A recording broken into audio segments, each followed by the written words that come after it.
Assalamualaikum warahmatullahi wabarakatuh. Selamat pagi, selamat siang, dan selamat malam rekan-rekan sekalian yang tengah menonton video penjelasan kelompok kami.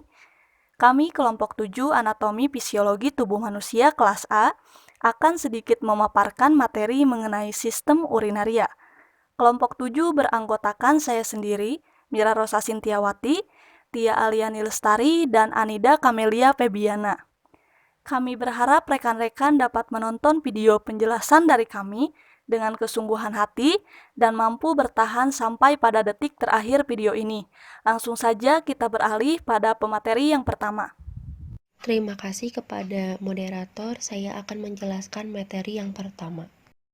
Definisi sistem urinaria secara umum yaitu, sistem urinaria adalah suatu sistem tempat terjadinya proses penyaringan darah sehingga darah bebas dari zat-zat yang tidak dipergunakan oleh tubuh dan menyerap zat-zat yang masih dipergunakan oleh tubuh.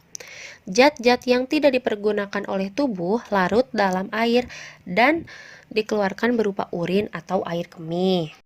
Atau sistem perkemihan biasa juga disebut dengan urinary system, yaitu suatu sistem kerjasama tubuh yang memiliki tujuan utama mempertahankan keseimbangan internal atau homeostatis.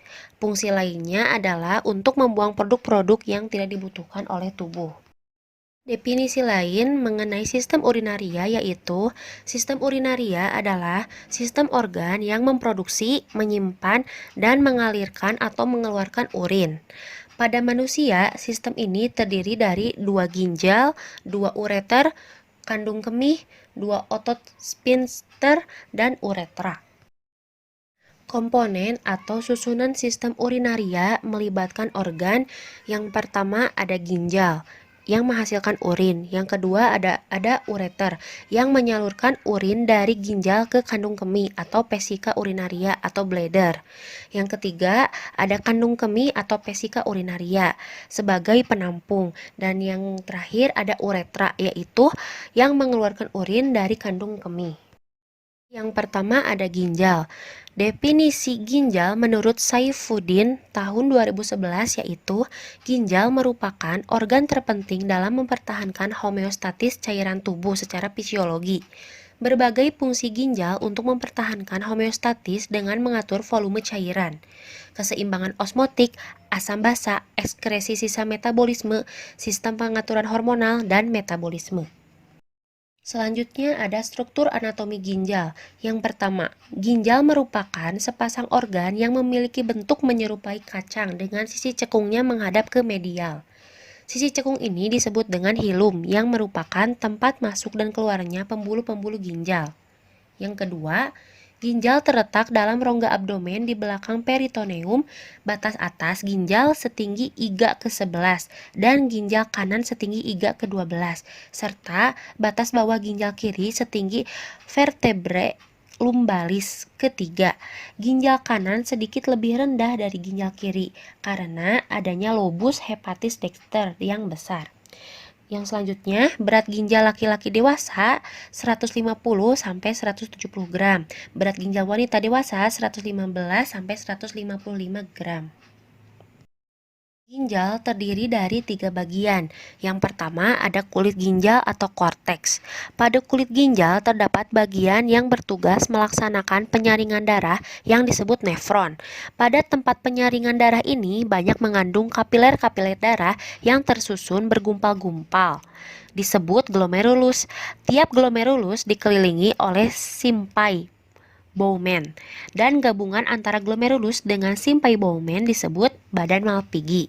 Yang kedua ada sumsum ginjal atau medula. Sumsum ginjal terdiri dari beberapa badan berbentuk kerucut yang disebut piramid renal. Satu piramid dengan jaringan korteks di dalamnya disebut lobus ginjal.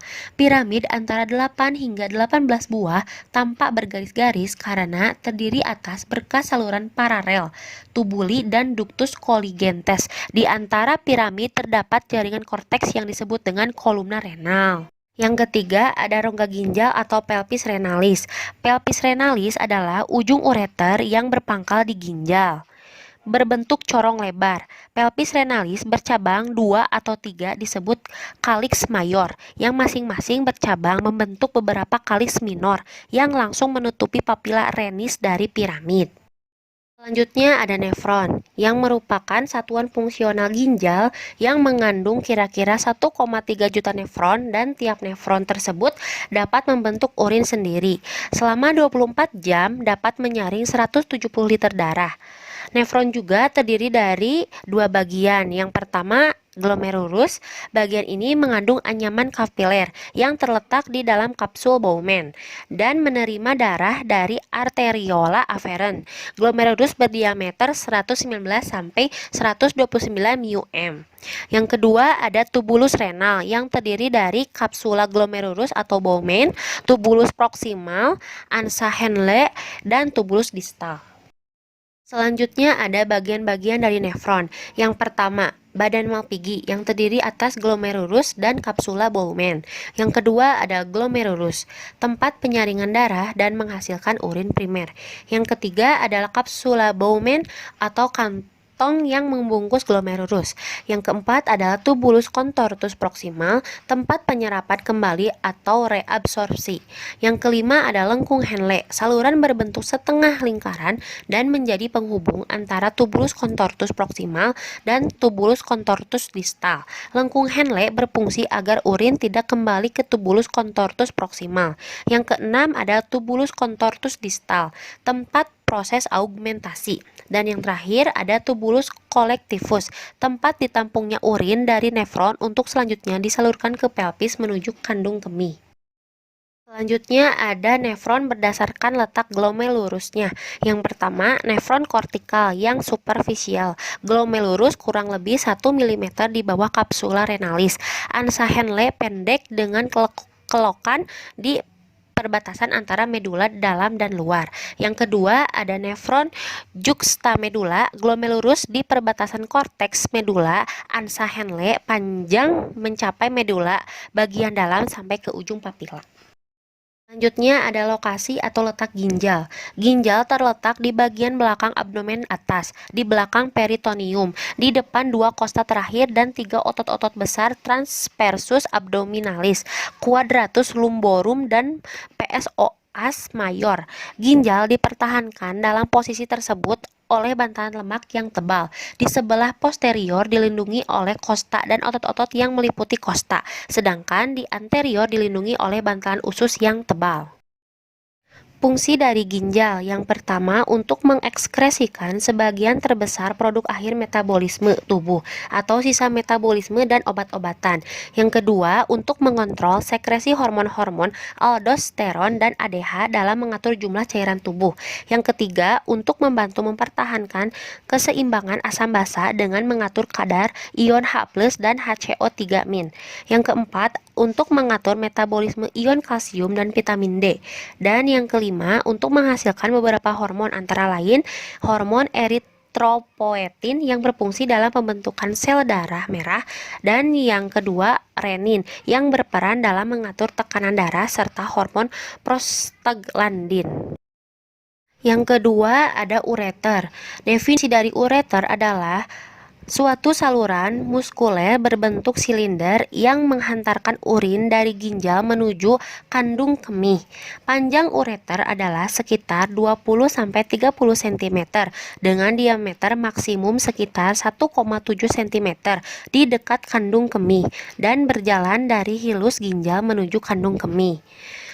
Fungsi dari ureter yaitu ureter memiliki fungsi yang penting, yaitu menghantarkan urin dari ginjal menuju kandung kemih.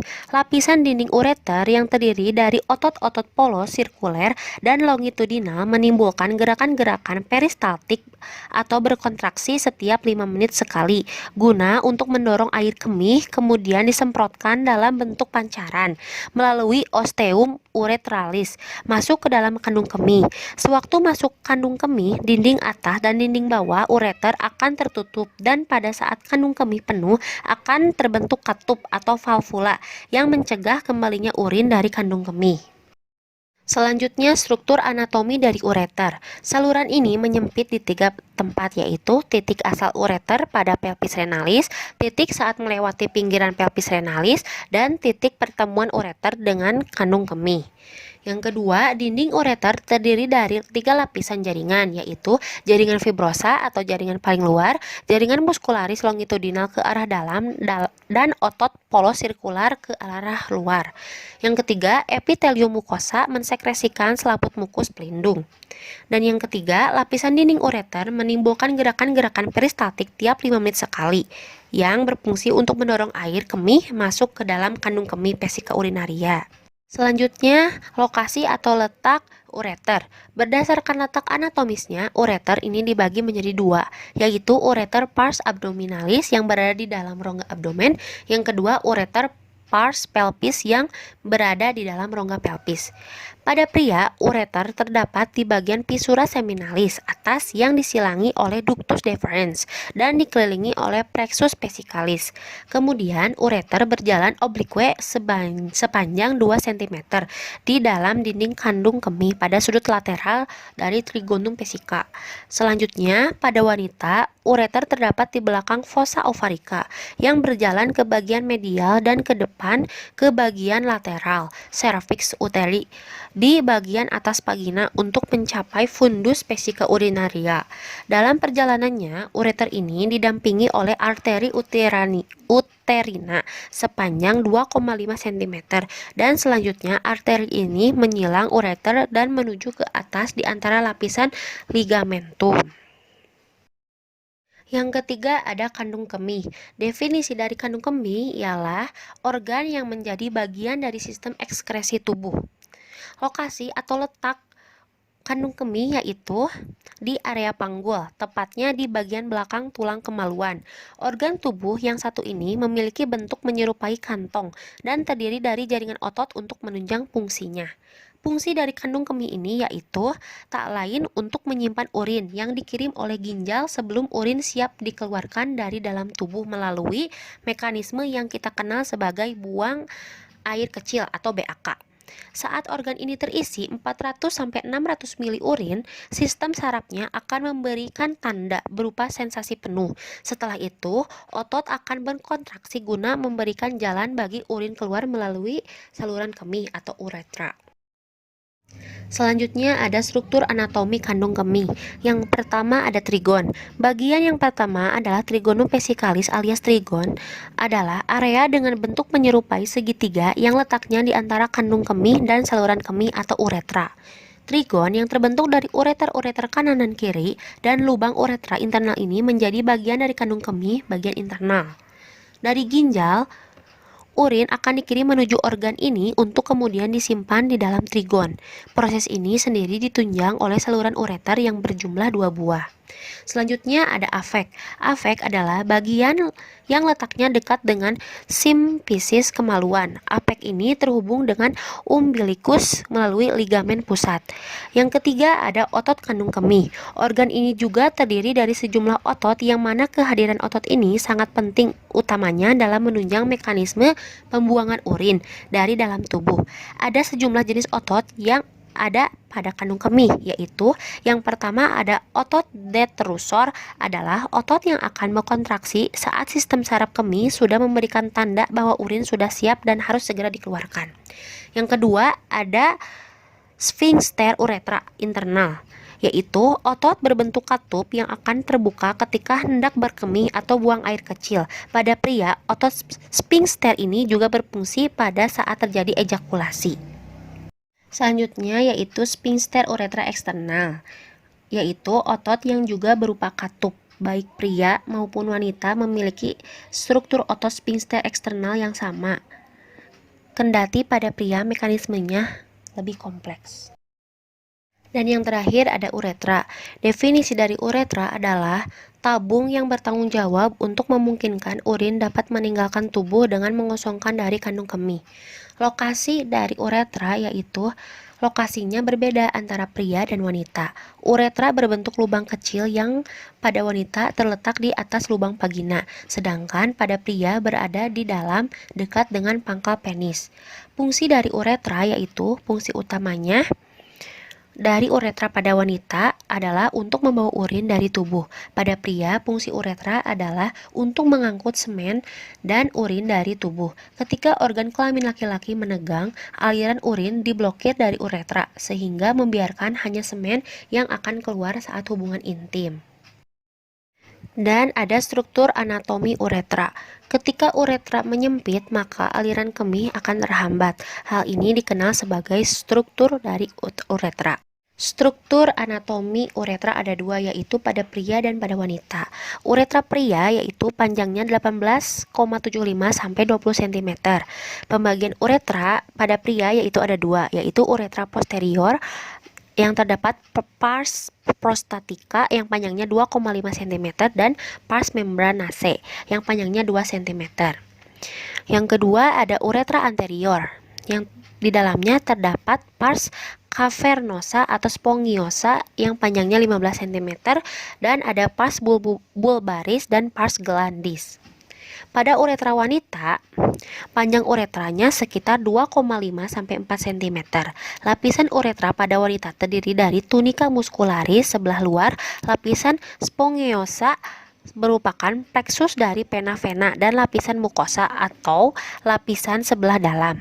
Dan yang terakhir, muara uretra pada wanita terletak di sebelah atas vagina antara klitoris dan vagina. Dan uretra di sini hanya sebagai saluran ekskresi. Baik, selanjutnya penyampaian materi diambil alih oleh saya, Mira Rosa Sintiawati. Di sini saya akan sedikit membahas mengenai urin dan pembentukan urin.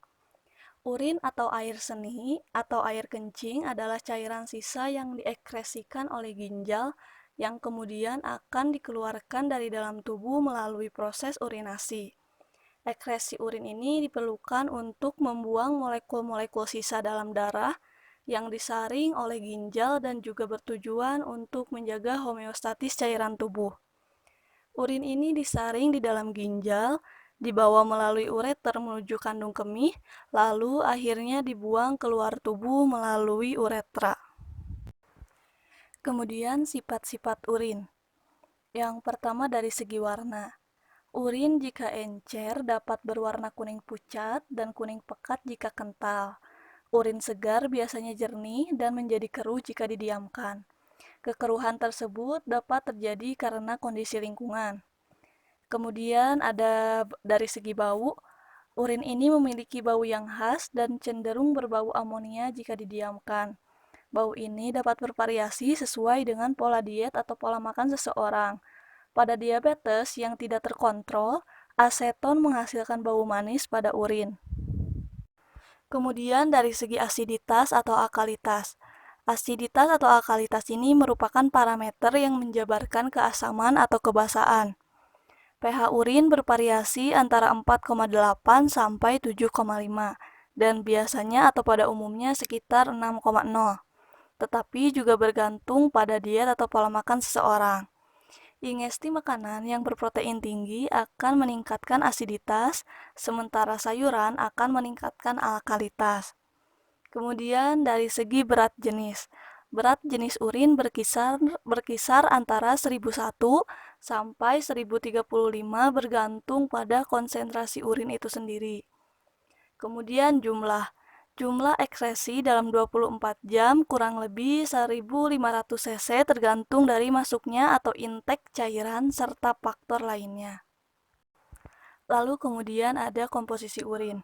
Komposisi urin dapat berubah sepanjang proses reabsorpsi ketika molekul yang penting bagi tubuh, misalnya glukosa, diserap kembali ke dalam tubuh. Urin ini terdiri dari 95% air dan mengandung kurang lebih 4-5% zat terlarut lainnya. Yang pertama ada zat buangan nitrogen. Zat buangan nitrogen ini meliputi urea dari deaminasi protein, asam urat dari katabolisme asam nukleat, dan kreatinin dari proses penguraian keratin fosfat dalam jaringan otot. Kemudian ada asam hipurat. Asam hipurat ini merupakan produk sampingan pencernaan sayuran dan buah. Yang ketiga ada badan keton. Badan keton ini dihasilkan dalam metabolisme lemak dengan konstituen normal dalam jumlah yang kecil. Kemudian ada elektrolit. Elektrolit ini meliputi ion natrium, klor, kalium, amonium, sulfat, fosfat, kalsium, dan magnesium. Kemudian selanjutnya ada hormon atau katabolit hormon. Yang keenam ada berbagai jenis toksin atau zat kimia asing. Toksin ini dapat berupa pigmen, vitamin, atau enzim secara normal ditemukan dalam jumlah yang kecil. Yang terakhir ada konstituen abnormal, meliputi albumin, glukosa, sel darah merah, dan sejumlah besar badan keton. Lalu zat kapur. Zat kapur ini dapat terbentuk saat zat mengeras dalam tubulus dikeluarkan. Lalu yang terakhir ada batu ginjal atau kalkuli. Kemudian selanjutnya ada mekanisme tahapan pembentukan urin. Ginjal memproduksi urin yang mengandung zat sisa metabolik dan mengatur komposisi cairan tubuh melalui 3 proses utama. Yang pertama melalui tahapan filtrasi yang terjadi pada glomerulus, kemudian melalui tahapan reabsorpsi yang terjadi pada tubulus contortus proximal, dan yang terakhir melalui tahapan augmentasi yang terjadi pada tubulus contortus distal. Yang pertama, filtrasi atau proses penyaringan. Tahap filtrasi merupakan tahapan pertama pembentukan urin. Proses filtrasi ini terjadi ketika darah memasuki glomerulus sampai ke kapsula Bowman dengan menembus membran-membran filtrasi. Membran filtrasi ini terdiri dari lapisan sel endotelium glomerulus, membran basiler, dan epitel kapsula Bowman. Sel-sel kapiler glomerulus memiliki struktur yang berpori, bertekanan, dan permeabilitas yang tinggi sehingga akan mempermudah proses filtrasi. Lalu komponen filtrat glomerulus terdiri atas zat yang dibutuhkan oleh tubuh, seperti air, glukosa, asam amino, dan juga elektrolit, dan zat-zat yang harus dibuang seperti urea, kreatinin, dan asam urat. Tenaga filtrasi ini diperoleh melalui tekanan hidrostatik jantung, serta tekanan intratubuler dan tekanan yang berasal dari tekanan ginjal yang sifatnya berlawanan. Filtrasi darah ini menghasilkan urin primer. Selanjutnya tahapan reabsorpsi. Setelah mengalami tahap filtrasi, selanjutnya filtrat glomerulus atau urin primer yang dihasilkan tadi akan memasuki tahap reabsorpsi. Reabsorpsi ini merupakan suatu tahap di mana zat-zat yang masih berguna untuk tubuh diserap kembali. Zat-zat yang masih diperlukan di dalam filtrat glomerulus atau urin primer akan diserap kembali di tubulus contortus proximal sampai ke lengkung Henle. Reabsorpsi ini menghasilkan urin sekunder. Lalu tahapan yang terakhir yaitu ada augmentasi. Augmentasi merupakan tahapan akhir dalam pembentukan urin, di mana terjadinya proses penambahan zat sisa dan urea. Urin sekunder atau filtrat tubulus yang telah melewati lengkung Henle menuju tubulus contortus distal dan mengalami tahapan augmentasi. Pada proses augmentasi ini akan terjadi penambahan zat-zat sisa oleh darah yang sudah tidak diperlukan oleh tubuh seperti ion H+, K+, NH3, dan kreatinin.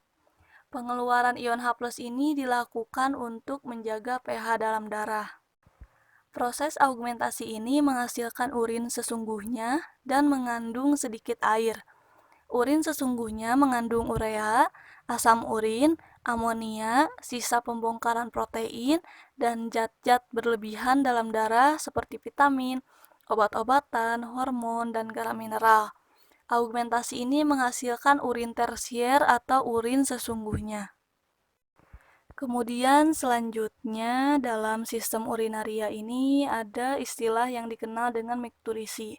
Mikturisi ini merupakan proses pengeluaran urin sebagai gerak refleks yang dapat dikendalikan, di mana dikendalikan ini bisa dirangsang atau dihambat oleh sistem persyarapan di mana gerakannya dilakukan oleh kontraksi otot perut yang dapat menambah tekanan intraabdominalis dan organ-organ lain yang menekan kandung kemih sehingga membantu mengosongkan urin. Refleks mikturisi adalah refleks medula spinalis yang bersifat otonom dan dikendalikan oleh suatu pusat di otak dan korteks cerebri.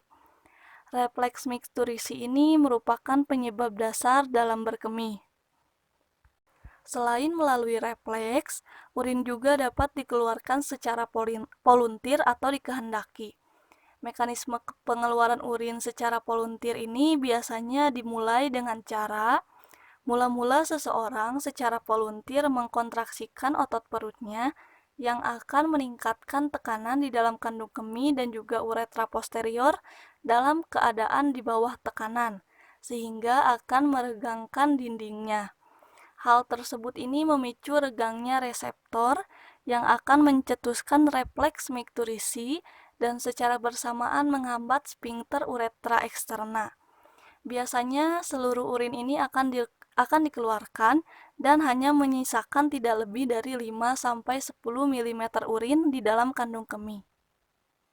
Baik, terima kasih kepada pemateri sebelumnya yang telah menyampaikan materinya. Kemudian di sini saya akan melanjutkan materi mengenai faktor-faktor yang mempengaruhi sistem urinaria. Terdapat dua faktor yang dapat mempengaruhi sistem urinaria, yaitu faktor internal dan juga faktor eksternal. Yang pertama ada faktor internal. Faktor internal yang mempengaruhi sistem urinaria diantaranya adalah hormon antidiuretik atau ADH, hormon insulin, dan juga kondisi psikologis, termasuk gejolak emosi dan stres. Hormon antidiuretik atau hormon ADH menjadi faktor internal utama yang berperan dalam menentukan jumlah pengeluaran urin yang dikeluarkan tubuh. Jika darah yang akan disaring banyak mengandung air, maka hormon ADH yang disekresikan ke dalam ginjal semakin sedikit. Penyerapan air akan sedikit pula, akibatnya produksi urin yang terbentuk menjadi banyak dan cepat memenuhi kantong kemih. Yang kedua ada hormon insulin. Penyakit kencing manis atau diabetes mellitus disebabkan oleh kekurangan hormon insulin dalam darah. Kadar hormon insulin yang rendah menyebabkan produksi urin meningkat sehingga penderita penyakit ini sering mengeluarkan urin. Yang ketiga ada kondisi psikologis, termasuk gejolak emosi dan stres. Tekanan darah akan meningkat bila seseorang sedang mengalami gejolak emosi yang tinggi. Hal ini menyebabkan darah lebih banyak untuk segera disaring. Begitu pula gangguan psikologis stres yang berpengaruh terhadap kontraksi dan tekanan pada katup kantong kemih.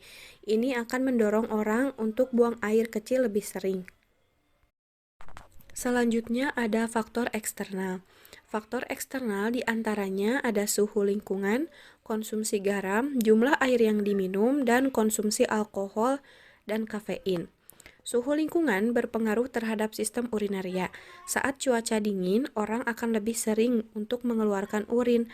Hal ini disebabkan oleh air yang terdapat dalam darah lebih banyak menuju ginjal sehingga produksi urin lebih banyak. Kemudian, yang kedua ada konsumsi garam. Seseorang yang banyak mengkonsumsi garam lebih banyak mengeluarkan urin dalam tubuh. Kadar garam yang tinggi dalam darah menyebabkan ginjal memproduksi garam mineral yang lebih banyak, sehingga produksi urin pun meningkat. Selanjutnya ada jumlah air yang diminum. Orang yang banyak minum akan menyebabkan urin yang dikeluarkan lebih banyak dari dalam tubuh. Ini disebabkan oleh sedikitnya air yang meresap ke dalam darah sehingga banyak diekskresikan melalui kantong kemih. Dan yang terakhir adalah konsumsi alkohol dan kafein. Salah satu kebiasaan yang salah dan dapat memperbanyak urin yang dikeluarkan tubuh adalah mengkonsumsi alkohol dan kafein. Bahan ini dapat menghambat pembentukan hormon ADH dalam tubuh. Materi selanjutnya adalah gangguan pada sistem urinaria. Terdapat beberapa gangguan yang dapat terjadi pada sistem urinaria, di antaranya yang pertama, gagal ginjal kronik. Gagal ginjal kronik adalah kondisi di mana saat fungsi ginjal mulai menurun secara bertahap. Kondisi ini bersifat permanen.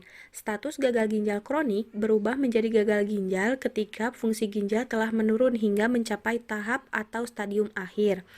Gagal ginjal kronik adalah penyakit yang umumnya baru dapat dideteksi melalui tes urin dan darah. Gejala penyakit gagal ginjal kronik diantaranya berkurangnya urin saat buang air, mual, muntah, hilang nafsu makan, lelah dan lemah, bermasalah dalam tidur, bengkak pada area kaki, dan lainnya.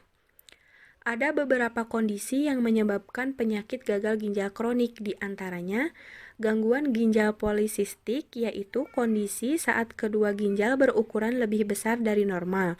Kondisi ini biasanya bersifat diwariskan.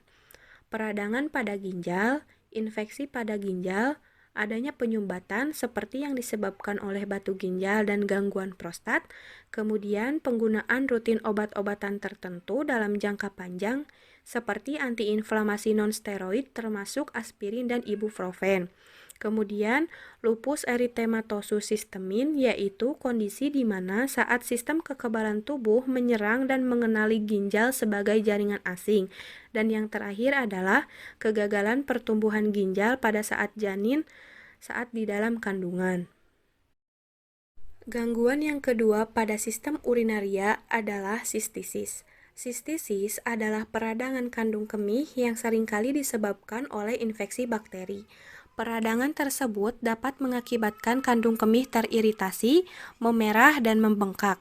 Sistisis lebih sering terjadi pada wanita karena adanya uretra atau saluran yang mengalirkan urin dari kandung kemih yang lebih pendek dibanding pria, sehingga jarak bakteri untuk menginfeksi menjadi lebih pendek pula.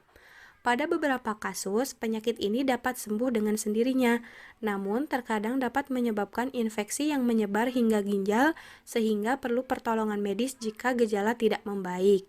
Beberapa gejala gangguan ini diantaranya nyeri, sensasi terbakar, dan perih saat buang air kecil. Terdapat darah dalam air seni, nyeri saat berhubungan seksual, kram pada perut dan punggung, urin keruh dan berbau tajam, sering buang air kecil, terasa tidak tuntas saat buang air kecil, dan sensasi tekanan pada kandung kemih. Sistisis umumnya terjadi ketika bakteri di luar tubuh memasuki saluran kemih melalui uretra dan mulai berkembang biak. Sistisis yang disebabkan bakteri merupakan jenis infeksi saluran kemih yang paling umum. Sebagian besar kasus sistisis disebabkan oleh bakteri jenis E. coli. Beberapa kasus sistisis juga dapat dipicu oleh penggunaan obat-obatan tertentu, terutama obat kemoterapi siklofosfamid dan ifosfamid. Gangguan selanjutnya yang dapat terjadi pada sistem urinaria adalah inkontinensia. Inkontinensia urin adalah kondisi di mana seseorang sulit menahan buang air kecil sehingga jadi mengompol. Inkontinensia urin umumnya dialami oleh lansia dan lebih sering dialami wanita dibandingkan pria. Meskipun biasanya bukan merupakan kondisi yang berbahaya, inkontinensia urin dapat berdampak buruk pada kondisi psikologi dan kehidupan sosial penderita. Inkontinensia urin disebabkan oleh banyak hal, mulai dari gaya hidup hingga kondisi medis tertentu. Berikut ini beberapa penyebab dari inkontinensia urin berdasarkan gejala yang ditimbulkan. Yang pertama ada stres incontinence. Penderita inkontinensia jenis ini akan mengompol ketika kandung kemih tertekan, seperti saat batuk, bersin, tertawa keras, atau mengangkat beban. Kondisi ini disebabkan oleh otot saluran kemih yang terlalu lemah untuk menahan urin ketika ada tekanan. Otot kandung kemih dapat melemah karena berbagai faktor, misalnya karena proses persalinan, berat badan berlebih, atau komplikasi pasca operasi seperti rusaknya saluran kemih. Yang kedua ada arche incontinence. Penderita inkontinensia jenis ini tidak dapat menahan buang air kecil ketika dorongan untuk itu muncul. Seringkali perubahan posisi tubuh atau mendengar suara saluran air membuat penderita mengompol. Kondisi ini disebabkan oleh otot kandung kemih yang berkontraksi secara berlebihan. Kontraksi dipicu oleh konsumsi kafein, soda, alkohol, dan pemanis buatan secara berlebihan, infeksi saluran kemih, sembelit, serta gangguan saraf, seperti stroke atau cedera saraf tulang belakang. Selanjutnya ada overflow incontinence. Penderita ini dapat mengompol sedikit-sedikit Kondisi ini terjadi akibat kantung kemih tidak dapat dikosongkan sampai benar-benar kosong atau retensi urin kronis, sehingga sisa urin di dalam kantung kemih akan dikeluarkan sedikit demi sedikit. Retensi urin kronis dapat terjadi ketika kandung kemih atau saluran kemih mengalami penyumbatan, sehingga mengganggu keluarnya urin. Penyumbatan ini umumnya disebabkan oleh pembesaran kelenjar prostat, tumor, atau batu pada kantung kemih. Yang terakhir ada inkontinensia total. Inkontinensia total terjadi ketika kantung kemih sama sekali tidak mampu menampung urin, sehingga penderitanya akan terus mengompol. Kondisi ini bisa disebabkan oleh kelainan struktur kantung kemih atau panggul sejak lahir, cedera saraf tulang belakang, atau munculnya lubang di antara kantung kemih dan organ sekitarnya, misalnya vagina. Selanjutnya ada prostatitis.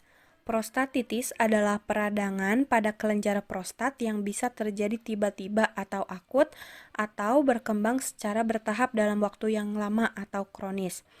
Prostatitis biasanya ditandai dengan nyeri dan kesulitan buang air kecil. Kelenjar prostat adalah organ pada sistem reproduksi pria yang berperan dalam proses produksi sperma. Jika kelenjar prostat bengkak dan meradang, akan timbul nyeri di panggul dan nyeri saat buang air kecil atau ejakulasi. Prostatitis bisa menyerang pria di segala usia, tapi lebih sering terjadi pada pria berusia di bawah 50 tahun. Hal ini berbeda dengan kanker prostat atau pembesaran prostat yang cenderung menyerang pria lanjut usia. Berikut adalah beberapa penyebab prostatitis. Yang pertama ada prostatitis bakteri akut. Prostatitis ini disebabkan oleh infeksi bakteri pada kelenjar prostat. Jenis bakteri yang memicu prostatitis sama dengan bakteri penyebab infeksi saluran kemih, yaitu E. coli, Pseudomonas, Neisseria gonorrhoeae, dan Chlamydia trachomatis. Yang kedua ada kronik prostatitis. Untuk kronik prostatitis, belum diketahui secara pasti apa yang dapat menyebabkan kelainan ini. Namun, ada dugaan bahwa penyakit ini berkaitan dengan stres, cedera saraf dekat prostat, trauma fisik di prostat atau area sekitarnya, atau adanya riwayat infeksi saluran kemih. Gangguan sistem urinaria selanjutnya adalah batu ginjal. Penyakit batu ginjal adalah pembentukan materi keras menyerupai batu yang berasal dari mineral dan garam di dalam ginjal.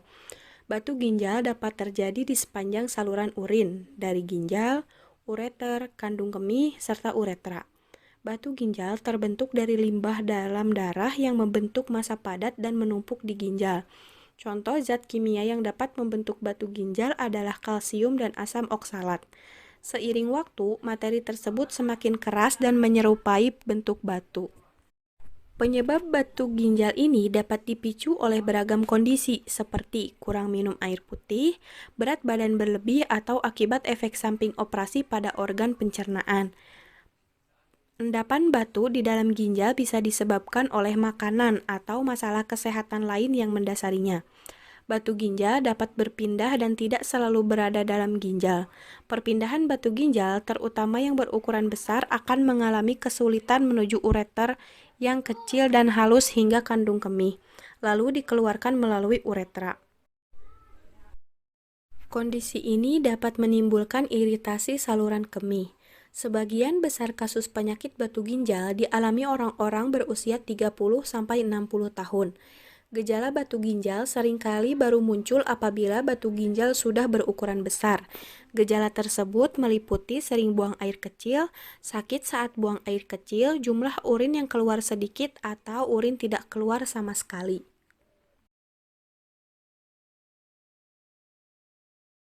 Kemudian yang terakhir ada infeksi saluran kemih atau ISK. Infeksi saluran kemih adalah kondisi ketika organ yang termasuk dalam sistem kemih, yaitu ginjal, ureter, kandung kemih, dan uretra mengalami infeksi. Umumnya infeksi saluran kemih terjadi pada kandung kemih dan uretra. Berawal dari ginjal, zat sisa di dalam darah disaring dan dikeluarkan dalam bentuk urin. Kemudian urin dialirkan dari ginjal melalui ureter menuju kandung kemih. Setelah ditampung di dalam kandung kemih, urin kemudian dibuang dari tubuh melalui saluran pelepasan yang disebut uretra hingga bermuara ke lubang kencing. Berdasarkan bagian yang terinfeksi, infeksi saluran kemih terbagi menjadi infeksi saluran kemih atas dan infeksi saluran kemih bawah. Infeksi saluran kemih atas adalah infeksi yang terjadi di bagian atas kandung kemih, yaitu di ginjal dan ureter. Sedangkan infeksi saluran kemih bawah adalah infeksi pada kandung kemih bagian bawah, yaitu kandung kemih dan uretra. Infeksi saluran kemih atas lebih berbahaya dan dapat memicu urosepsis, yaitu kondisi ketika bakteri di ginjal yang terinfeksi menyebar ke darah. Urosepsis bisa mengakibatkan tekanan darah turun hingga syok bahkan kematian. Gejala infeksi saluran kemih diantaranya demam, sakit di perut dan panggul, nyeri saat buang air kecil, kencing tidak terasa tuntas, dan muncul darah dalam urin. Adapun penyebab infeksi saluran kemih adalah masuknya bakteri ke saluran kemih melalui lubang kencing. Meski bisa terjadi pada siapa saja, tetapi penyakit ini lebih sering dialami wanita termasuk ibu hamil. Mungkin cukup sekian materi yang dapat kelompok kami sampaikan. Terima kasih atas perhatiannya. Mohon maaf untuk segala kekurangannya. Wassalamualaikum warahmatullahi wabarakatuh.